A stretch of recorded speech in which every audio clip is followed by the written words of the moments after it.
on part d'une situation où on veut éliminer un comportement que le chien a qu'on n'aime pas. Fait qu'on va vous l'expliquer comme on l'avait expliqué la dernière fois quand on parlait des comportements volontaires, c'est-à-dire avec des chemins.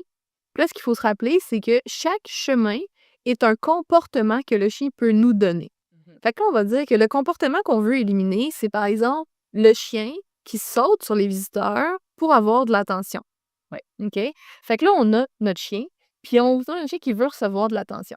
Fait que pour recevoir de l'attention, qu'est-ce qu'il va faire? Il va prendre le chemin.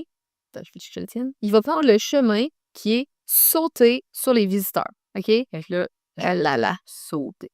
Fait qu'on a un chien qui décide de sauter sur les visiteurs pour avoir de l'attention. Ça, c'est le comportement que mon chien me donne maintenant à toutes les fois que j'ai des visiteurs qui rentrent, puis ça marche. Parce que peu importe le type d'attention que le chien va recevoir, c'est généralement assez difficile, soit émotionnellement ou physiquement, d'ignorer complètement un chien. Fait que généralement, le chien va recevoir son attention ici. Ouais. Donc là, on parlait de la gestion. Et fait que je veux faire de la gestion pour éliminer ce comportement-là. Fait qu'on va mettre un X dessus, on empêche le chien de sauter. Puis la façon dont on va empêcher le chien de sauter, par exemple, ça va être en le mettant en laisse. OK, si mon chien est en laisse, il peut pas sauter sur les visiteurs. Là, dans les faits, si je fais juste cette gestion-là puis que je fais rien d'autre, il y a quand même des bonnes chances que mon chien vive de la frustration, vive des émotions négatives. Fait que, règle générale, on va vouloir y apprendre à prendre un autre chemin. Ce chemin-là, ça peut être deux choses. La première option que je peux vous nommer, c'est peut-être d'aller vers la mastication à la place. Fait que ça, c'est un bon chemin, que la mastication, c'est notre outcome, c'est notre résultat. Fait que je vais apprendre au chien à se rediriger. Ouais, j'ai marqué retrait. Retrait, OK. Se retirer, effectivement. Ne pas aller vers les visiteurs, à la place, on va se retirer, puis on va recevoir quelque chose à mastiquer. Fait que ça, c'est le nouveau chemin que je veux. Pour avoir ce chemin-là, je m'assure que j'ai fait ma gestion sur l'ancien comportement. Fait que mon chien est en laisse, je redirige mon chien vers son lit, puis je lui donne quelque chose à gruger, puis il va pouvoir mastiquer. Ouais. Là, je vais répéter ça. À toutes les fois que j'ai quelqu'un qui rentre chez moi, mon chien est en laisse, je le redirige pour qu'il aille gruger. Je le redirige pour qu'il aille gruger, je le redirige pour qu'il aille gruger. Ouais. Si après 3 semaines, je décide que je retire ma gestion sur sauter sur les gens, donc j'enlève ma laisse, qu'est-ce qui peut se passer? Tic-tac, tic-tac. En fait, le chien, là, fait de la comptabilité. Complet à bon compteur. C'est exactement On va ça. évaluer.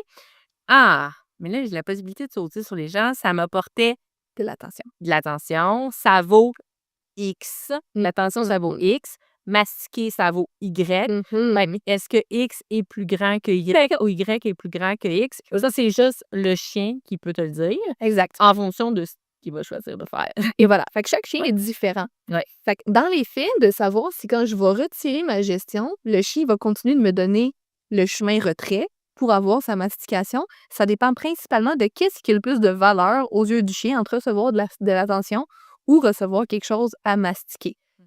C'est plate, la majorité du temps, l'attention va gagner. OK?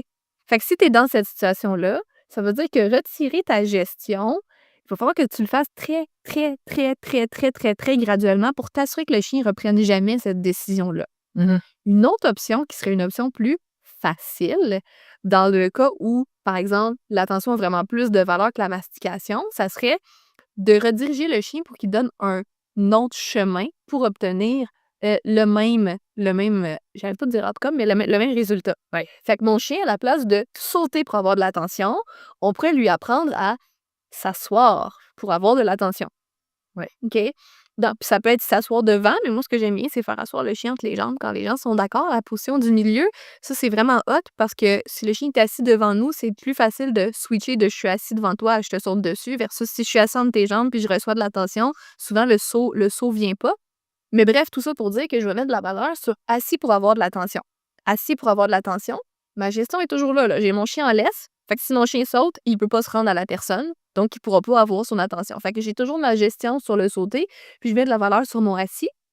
Mais étant donné que mon résultat est le même, ben après quelques fois que mon chien, je l'ai en laisse, ma gestion est là, mais toutes les fois qu'il y a un invité qui arrive, il s'assoit toutes les fois. Je peux juste lâcher ma laisse. Fait que la laisse est encore attachée au chien. Le chien continue de s'asseoir.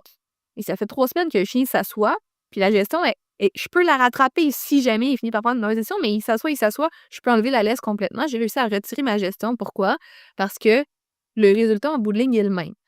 dans les faits, moi, mon option préférée, si j'ai un chien où avoir de l'attention a plus de valeur que la mastication, ça va être de le faire asseoir pour qu'il y ait un peu d'attention, puis tout de suite après, de le rediriger vers sa mastication. Parce que généralement, si on le garde trop longtemps près de la personne, l'éveil augmente, Ouais. l'éveil augmente, puis on finit par avoir un chien qui saute quand même. Fait que souvent, on va faire assis en faisant la gestion, pour recevoir de l'attention, on va aller à la mastication. Fait que là, on a un 2 pour 1. Là. On s'entend que c'est plus payant. Puis on va retirer la gestion d'une façon qui est graduelle en s'assurant que le chien continue de prendre toujours les bonnes décisions.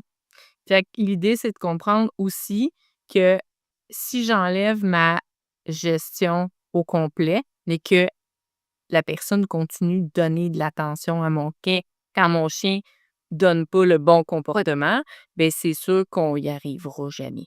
Exact. Fait que 2 choses à se rappeler.